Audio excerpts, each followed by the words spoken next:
राष्ट्रवादी काँग्रेस पक्षाचा 26वा वर्धापन पालेवाडी येथे 10 जून रोजी होणार आहे।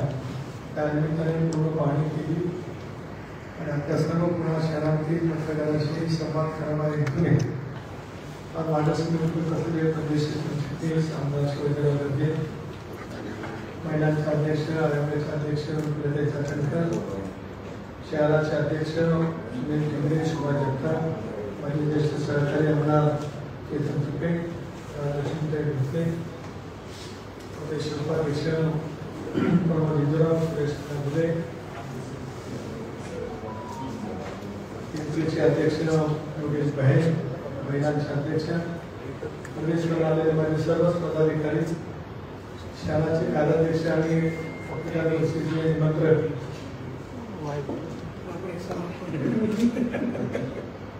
आमचे देशमुख आपण सर्व पत्रकार मित्र महिलांचे प्रतिनिधी सहकारी मित्र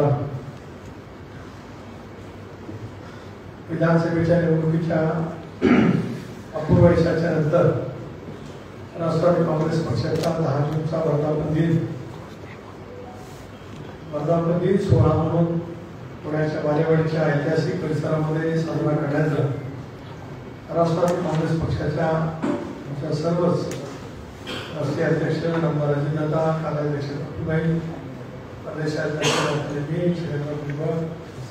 धनंजय मुंडे दिलीपराव वसे आणि आम्ही सर्व सहकार्याने ठरवलं आणि मुंबईमध्ये यावर्षी 2 आम्ही कार्यक्रम केले। मराठी भाषा गौरव दिन आणि महाराष्ट्राचा 65वा वर्धापन दिन। त्यामुळे पुण्याला हे कार्यक्रम करायचं आम्ही ठरवलं।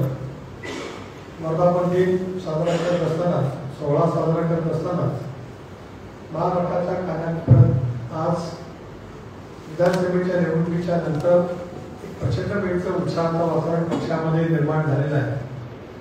जनतेमध्ये आहेच म्हणून तर आम्हाला 2 क्रमांकाचा स्ट्राईक रेट देत 59 जागा आम्ही घड्याळच्या चिन्हावरती लढलो आणि 81 जागांच्या मध्ये घोटोवी यश राष्ट्रवादी काँग्रेस पक्षाला विधानसभेमध्ये त्या ठिकाणी मिळालं।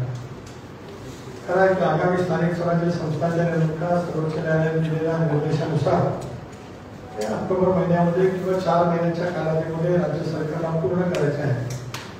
अशा वेळेला एक टप्पा विधानसभेत आम्ही यशस्वीपणाने जिंकला। स्थानिक स्वराज्य संस्थांच्या निवडणुका आहेतच, पण प्रत्येक पक्षाच्या राजकीय जीवनामध्ये वर्धापन दिन हा कार्यकर्त्यांच्यासाठी पदाधिकाऱ्यांच्यासाठी पक्षाच्या नेतृत्वासाठी महत्त्वपूर्ण ठरतच असतो।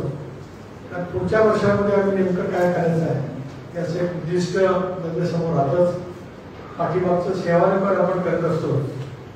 गेल्या 2 वर्षातही आम्ही सेवानिवड करत आहोत आणि 99 सालापासून तर सुद्धा सेवानिवड करत आगामी येणाऱ्या या संबंध वर्षामध्ये 25-26 या कॅलेंडर इयरमध्ये आपण म्हणू शकतो किंवा आर्थिक वर्षामध्ये म्हणू शकतो। हे सगळं एक उद्दिष्ट, नवी आव्हानं, राजकीय आव्हानं, कार्यकर्त्यांच्या पक्षाकडून असलेल्या अपेक्षा, पक्ष नेतृत्वाकडून कार्यकर्त्यांच्या असलेल्या अपेक्षा, याहीपेक्षा महाराष्ट्राच्या 13 कोटी जनतेच्या पक्षाकडूनच्या ज्या अपेक्षा आहेत अजितदादांच्या नेतृत्वावरती शिक्कामोर्तब राज्याच्या जनतेने केलं। अशा वेळेला नेतृत्वाच्या बद्दलच्या अपेक्षा जनतेच्या मनामध्ये असतात आणि वर्धापन दिनाचा हा यावर्षीचा ऐतिहासिक सोहळा हा पुढच्या वर्षामध्ये नेमकं पक्ष राज्यभरामध्ये संघटनेच्या माध्यमातून काय करू इच्छित आहे त्याचबरोबर आज आम्ही महायुतीच्या सरकारमध्ये आहोत। देवेंद्रजी मुख्यमंत्री आहेत, एकनाथराव मुख्यमंत्री आहेत, अजितदादा सुद्धा आहेत, 3 पक्षाचं सरकार आहे। पण प्रत्येक राजकीय पक्षाचा एक अजेंडा किंवा आपण जसं जाहीरनामा हा आम्ही एक सामूहिक जाहीरनामा सुद्धा महाराष्ट्राच्या विधानसभेमध्ये महायुतीचा आपल्यासमोर ठेवला होता। पण भारतीय जनता पक्ष असेल, शिवसेना असेल, राष्ट्रवादी काँग्रेस पक्ष असेल, आम्ही आपापला जाहीरनामा हा जनतेच्या समोर त्यावेळेला ठेवला होता। स्वाभाविकपणाने पक्ष, पक्षाची विचारधारा आणि पक्षाचा कार्यक्रम याची सुद्धा एक आव्हानं समोर असतात। त्या दृष्टिकोनातून सुद्धा हे आगामी येणारा हा वर्धापन दिन सोहळा हा पक्षाच्या कार्यकर्त्यांना एक नवा आत्मविश्वास देणारा नक्कीच त्या ठिकाणी ठरेल।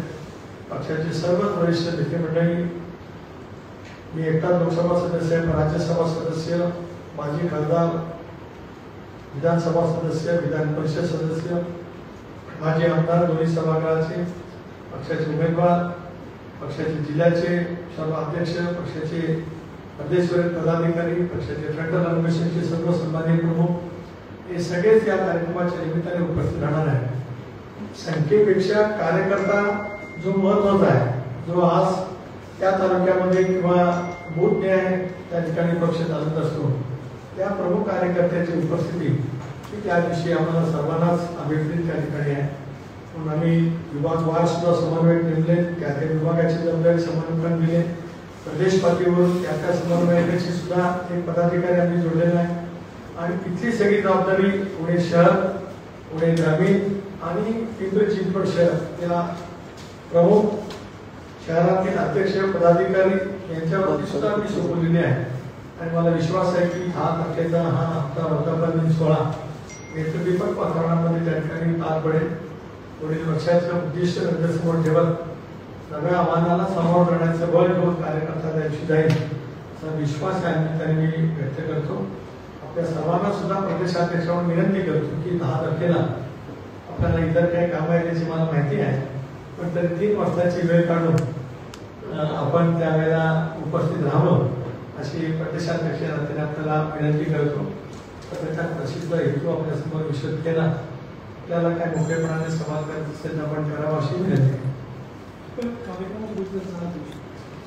आता मी करत आहोत। एक तर नक्की आहे की ध्वजारोहण होईल आणि मग भाषण होतील आणि राष्ट्रीय अध्यक्षांच्या भाषणाचे समारोप काही ठरावे असतील, त्याचं नियोजन आता पुढच्या 2-3 दिवसामध्ये आम्ही करतो आहोत। सर, तुम्ही म्हटलं की ह्या गेल्या वर्षभरामध्ये म्हणजे असेंब्ली इलेक्शन झाल्यानंतर जे काही आता पक्षाचा कार्यकाळ झाला त्याचं आपण इंट्रोस्पेक्शन सुद्धा करणार आणि फ्युचरच्या गोष्टीमध्ये काय काय करायचे त्या गोष्टीचंही आपण त्या घेणार। तर एक गेल्या काही महिन्यांमध्ये आपण एक बघितलं की म्हणजे आपल्या बीडमधली आपली जी पूर्ण बॉडी आपण डिझॉल्व्ह केली त्या घटनेनंतर, त्याच्यानंतर इथे मानकरांचा राजीनामा झाला आणि हगवण्यांची हकालपट्टी झाली। तर तिथे तुम्ही ॲज स्टेट प्रेसिडेंट म्हणून तुम्ही एक हे केलं की आम्ही नो टॉलरन्स पॉलिसी एक हे घेतो की ज्या पद्धतीने केसेस होत आहेत किंवा ज्या गुन्हे दाखल झाले अशा व्यक्तींना तुम्ही पदावरून बाजूला केलं त्याच्यावर। तर येणाऱ्या या अधिवेशनामध्ये आपला जो काही हे आहे पुढच्या 1 वर्षामध्ये की ह्या गोष्टी घडूच नये आणि कार्यकर्त्यांनी त्याच्यामध्ये इन्व्हॉल्व असू नये याच्यासाठी म्हणून काय मार्गदर्शन किंवा काय हा एक अजेंडा असेल का? हा अजेंडा तर नक्कीच असेल, कारण ही विकट मनोवृत्ती दिसून काढलीच पाहिजे। शेवटी गुन्हेगाराला जा धर्म पक्षा नसतो, तो गुन्हेगारच आहे। परंतु काही वेळेला दुर्दैवाने आपण मगाशी नमूद केल्याप्रमाणे काही पदाधिकारी या सगळ्या घटनांच्या मध्ये एक प्रमुख त्या ठिकाणी तसं निदर्शनास नक्की त्या ठिकाणी आलं। पोलिसांनी सुद्धा दखल घेऊन त्यांच्यावरती केसेस त्या ठिकाणी नोंदलेल्या आहेत। अनेक वेळा अलीकडच्या कालावधीमध्ये घडलेल्या घटना 2 अर्थाने मी पाहतो। एक पक्ष म्हणून मी नक्की पाहतो त्या गोष्टीकडे, कारण पक्षाचा कुठलाही कार्यकर्ता अशा विकृत मनोवृत्तीच्या आसपास असू नयेच ही दादापासून आमच्या प्रत्येकाची स्वच्छपणाची भूमिका आहे। परंतु काही वेळेला ज्या वेळेला अशा घटना निदर्शनास येतात त्यावेळेला आम्ही कारवाई करतोच, पण अपेक्षा निश्चित उद्याच्या भवितव्याच्या कालावधीमध्ये राहील की पक्षाच्या कार्यकर्त्यांनी किंवा जे कळत न कळत अशा या प्रवृत्तीपासून दूर राहिलंच पाहिजे अशा वेळची विचार किंवा मांडणी अधिवेशनामध्ये असेल।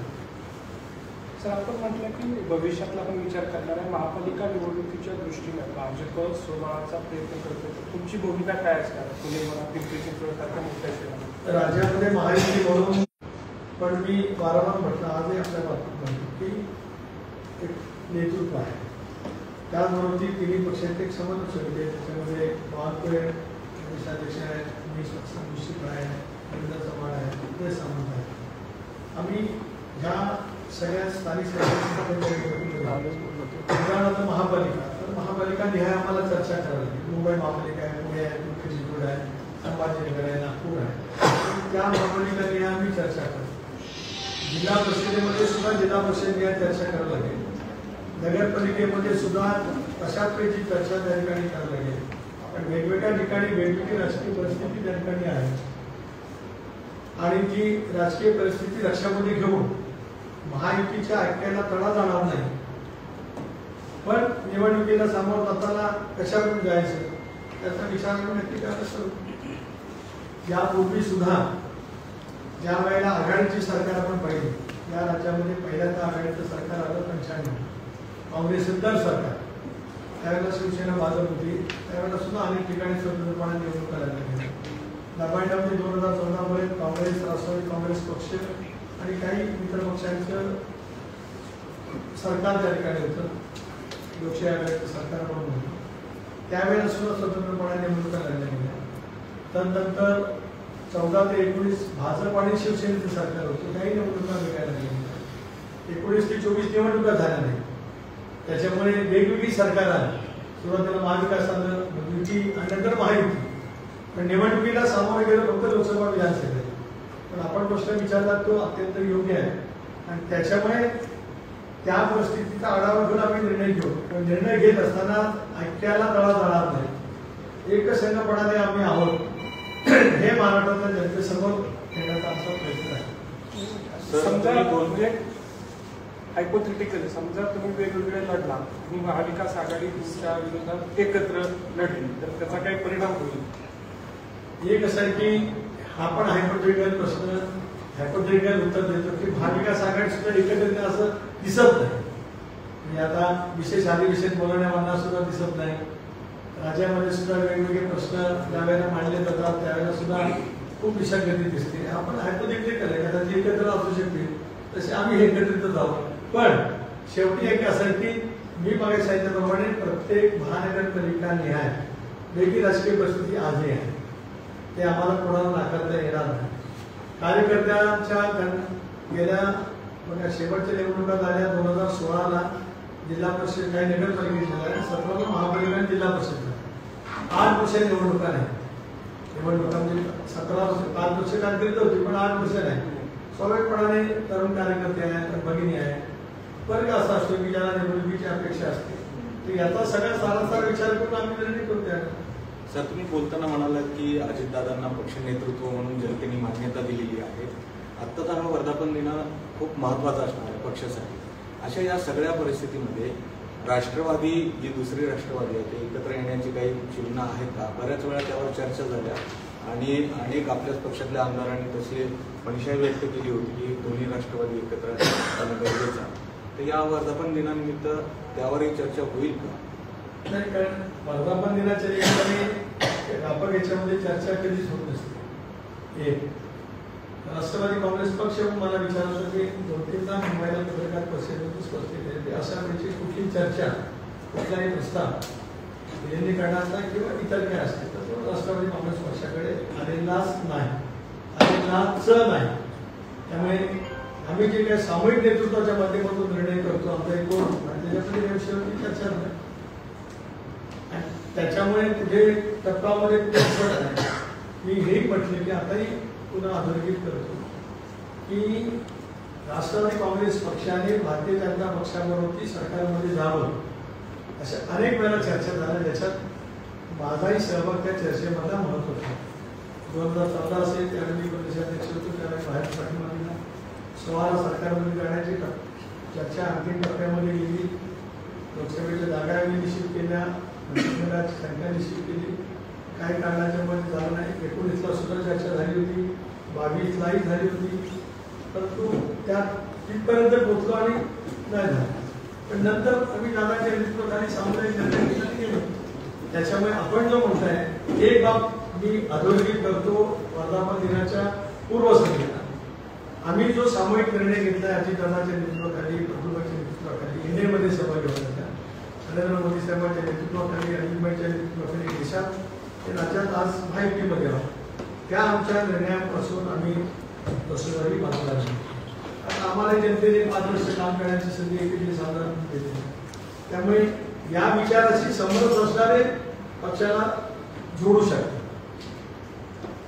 एक भाग मी जोडू शकता शब्द वापरला, विलिनीकरण शब्द नाही वापरला. माझ्या प्रत्येक शब्दाला प्रदेशाध्यक्ष असल्यामुळे त्याला मी लगेच यूज करू शकता म्हणून मी ते आहेत नाही आहे म्हणजे काय केली तर काय व्हावं असं काही कारण नाही. त्याच्यामुळे जोडू शकतात त्या विचाराला, ज्याला भावेल ते जोडले जातील. जसे गेल्या 6 महिन्यामध्ये अनेक सहकारी काल सुद्धा DS आल्यानंतर पक्षप्रवेश झाला, परवा सुद्धा आल्यानंतर पक्षप्रवेश झाला, त्याची सांगलीचा झाला, त्याच्या आपल्या नांदेडचा झाला, माझ्या जिल्ह्यातील झाला, सगळीकडे जिल्ह्याचे पक्षप्रवेश होतात. पुढच्या कालावधीमध्ये सुद्धा अनेक पक्षप्रवेश संबोधतात आहेत, संबोधत नाही आहेत, नजीकच्या कालावधीमध्ये होतात. So sir, is there any proposal of merger of both NCP together? I think I have replied in Marathi. There is no, as far as the day concerned, in that day, there is no any proposal of a merger, not any discussion is there. No such kind of proposal is being given to us, rather our national president, national working president, as far as I am state president, nobody is aware of that. Nobody has been given any proposal of that. So I feel there is no anything before us of that kind of agenda. So, though there is no proposal, but are there doors open from your side for the handshake with NCP? I said one categorically, there was a discussion in the party at the higher level since 2019 to join hands with the BJP for the government either in the central or the state. That was I said 2014, 16, 17, 2019, 2022, even later on also. So it was almost all concluded by this way or that way. It was not materialized. So now whatever the decision taken by us, that was a collective decision by us under the leadership of Ajit Dada, Abdul Patel, Mujibur there, myself, Hasan Mushib, Percy Patel, and Ramnaji Nimbakar also there, and we decided that we should join with the NDA, and the people of the Maharashtra had given clear-cut mandate against all odds in that election after the disaster in the parliament election, because only I got elected, all others miserably lost, and overall the India was also lost in the state of Maharashtra. But after that, our comeback in the field is really amazing for all of us. So people of the Maharashtra has given clear-cut mandate under the leadership of Ajit Pawar. So our decision with joining hands with India is concluded to be there. Those who want, they can join. I again say they can join. I can't say anything about the merger because there is no any thought or any proposal with us. I think that's enough. Sir, राज्य सरकारवर आरोप होत आहे म्हणजे लाडक्या बहीण योजनेच्या अनुदानाचे 430 कोटी रुपये म्हणजे अनुसूचित जातीचे 430 कोटी वळवले लाडक्या बहीण योजनेचे. एक असं आहे की आपण एक लक्षात घ्या, मी राज्याचा अर्थमंत्री आहे, तुमचं आणि माझं एक पुरोगामी राज्य आहे की ज्या राज्याने अनुसूचित जाती आणि जमातीसाठी आपल्या अर्थसंकल्पातला 10% आणि 11% हिस्सा हा दरवर्षी अर्थसंकल्पात राखीव ठेवला. गेल्या वर्षी 24-25 या आर्थिक वर्षात जेवढा नियतपणे त्यावेळेचे अर्थमंत्री म्हणून अजित दादांनी या दोन्ही विभागासाठी ठेवला होता, त्या दोन्ही विभागांना 25-26 या आर्थिक वर्षामध्ये 3-3 हजार कोटी नियतपणे वाढवलेला आहे. एक भाग ज्या अपेक्षेप्रमाणे मांडलं होतं त्याच्यापेक्षा अधिक वाढवलेला आहे. दुसरा भाग असा की या मुख्यमंत्री लाडकी बहीण योजनेमध्ये सर्व घटकांतील माझ्या महिला भगिनी आहेत. स्वाभाविकपणाने अनुसूचित जाती, अनुसूचित जमाती, ओबीसी या सगळ्यांच्यासाठी वेगवेगळ्या योजना आहेत की ज्या योजनेचा लाभ हा त्यांना मिळतच असतो. आपल्या राज्यामध्ये एकदा आपल्याला माहिती करता घेतो, 2 मिनिटांची घेतो. राजस्थानचे मुख्यमंत्री असताना त्यांनी संजय गांधी निराधार योजना चालू केली, 100 रुपयाची pension, talking about 1981, 44 years pass. ती योजना त्यांनी सुरू केली आणि ते संभाजीनगरला गेले. त्याची एक महिला उभी होती, प्रचंड गर्दी, तर ती आंदोलनं बोलत होती. आंदोलन बोलत की काय, ती म्हणाली मला संजय गांधी निराधार योजनेचा फायदा नाही मिळाला. मला काय नाही मिळालं, मला पण निजामाची पेन्शन सुरू आहे. निजामाची पेन्शन दिली तर ₹1 पेन्शन मिळत होती म्हणून तिला दुसऱ्या योजनेचा लाभ देतो. आंदोलन तिथूनच पीजी गवळी चीफ सेक्रेटरी फोन केला आणि ते रद्द केलं आणि जी ज्या योजनेचा लाभ अधिक असेल ती मिळेल असा निर्णय घेतला. आजही राज्यात ते चालू आहे. मी का सांगतोय तर अनुसूचित जाती, अनुसूचित जमाती याला जो नियंत्रण वाढवून दिलेला आहे तो मंत्रिमंडळाने मान्य करून, मुख्यमंत्री, दोन्ही उपमुख्यमंत्री, मंत्रिमंडळाने तो त्या विभागातला दिला आहे. त्याच्यामुळे तो पळवला. त्या दिवशी मला असं वाटतं की देवेंद्रजींचं वक्तव्य आपण कुठेतरी पुण्यात नाशिकात आपण पाहिलं असेल, कुठला वळवला नाही आणि पळवला नाही, आहे तो आहे. असं त्यांनी मुख्यमंत्री म्हणून उत्तर दिलं. आज प्रदेशाध्यक्ष म्हणून आणि ही सगळी टीका अर्थमंत्र्यांच्या वरती येते. आणि मी सुद्धा अर्थमंत्री राहिले असल्यामुळे किंवा मी आज 25 वर्ष विधिमंडळात होतो, 10 वर्ष लोकसभेत आहे. मी सुद्धा माहिती करून घेतली की माझ्या पक्षाच्या नेत्यांच्याकडून काय नेमकं नियंत्रण करताना होत आहे माहिती घेतली तर ती मंत्रिमंडळाचा सामूहिक निर्णय त्यामुळे तो वळवला नाही पळवला नाही, तो योग्य ठिकाणी आहे आणि तो योग्य लाभार्थ्यांना दिला जातो. वैष्णवी आगवणे शासन निर्णय आलेला आहे योजनेसाठी हा निधी वळवलेला आहे. शासन निर्णय आपण एक लक्षात घ्या की तो वळवला जात असताना त्या घटकातल्या लाभार्थींना दिला जातो आहे. जो नियंत्रण वाढून दिला, समजा 3,000 कोटीचा नियंत्रण अनुसूचित जातीला वाढून दिला, 2,500 कोटी रुपयाचा नियंत्रण आठवतीकडे होतं, मला एक्झॅक्टली फिगर माहित नाही, अनुसूचित जमातीला वाढून दिला, तर त्या निधीतून त्या प्रवर्गातल्या ज्या भगिनी आहेत त्यांना तो निधी जातोय. त्या तो वळवला झाला तर त्या हेड खाली तो निधी तिकडे जातोय. वैष्णवी आगवणे हुंडाबळी प्रकरणानंतर चर्चेत कसं आहे की सगळे जवळचे आहेत. आता जवळचा कुठला चुकीचा वागला तर त्याला अजितदादांच्या स्वभावाप्रमाणे कधी माफ नाही. त्यामुळे हे आरोप प्रत्येकही नाही. पक्षाला आणि पक्ष नेतृत्वाला बदनाम करण्यासाठी जाणीवपूर्वक काही हितसंबंधी व्यक्ती करतायत, काही पक्ष करतायत, त्याची माहिती आम्हाला जरूर आहे. योग्य वेळेला त्या संदर्भामध्ये मी बोलणार. सर, आगामी काळातल्या ज्या महापालिका निवडणुका आहेत त्या आपल्याला तिथे यश संपादन करण्यासाठी तुम्ही बांधणी करता म्हणताय, परंतु मुंबई किंवा इकडे जर बघितलं तर दोन्ही ठाकरे बंधू एकत्र येण्याची चर्चा पुन्हा सुरू झाली. त्याचा काय परिणाम असणार आहे? ते पण आता मुद्दा असं वरती आहे, तो टेक्निकल आहे. येतात ते नाही करते, दोन्ही ठाकरे आहेत. प्रत्येकाची वैशिष्ट्य असतात, तशी ते ठाकरे नावाचे एक वैशिष्ट्यच आहे. तर ते येतात ते नाही, त्या कोणतरी म्हटल्यावर पांडुरंग माहिती मला माहित नाही. राज ठाकरे म्हणतात की तुम्ही राष्ट्रवादी काँग्रेसची साथ सोडा, काँग्रेसची मी काय देते तुम्हाला, उद्धव ठाकरेंना म्हणतात. त्यांनी काय काढले त्यांना बोलावं, काय नाही बोलावं त्यांचा अधिकार आहे. काय करू Sir, there is a discussion that there is no single opinion in the Mahayuti itself, because there is a rift between all the three, both Deputy CM and CM. So, yeah. Mahayuti is very strong in India. The CM and both the Chief Minister along with their cabinet colleagues of every alliance party, they are strongly with each other. Sometimes some different opinion can be there, but it doesn't mean that our unity is being break somewhere. It's not like that. It just I'm gossiping, nothing else. Political gossiping. I just again word the political. But it's coming from your people. Who? Tell me who? Too much people. No. I am going to. If there is no such at all, nothing in that, then it can be said. Nothing like that. Not at all. I think. Okay. आपण सर्व मित्रांबद्दल आपले आभारी मानतो आणि पुन्हा एकदा विनंती करतो की 10 तारखेच्या वर्धापन दिनाच्या सोहळ्याला आपल्या सर्वांची उपस्थिती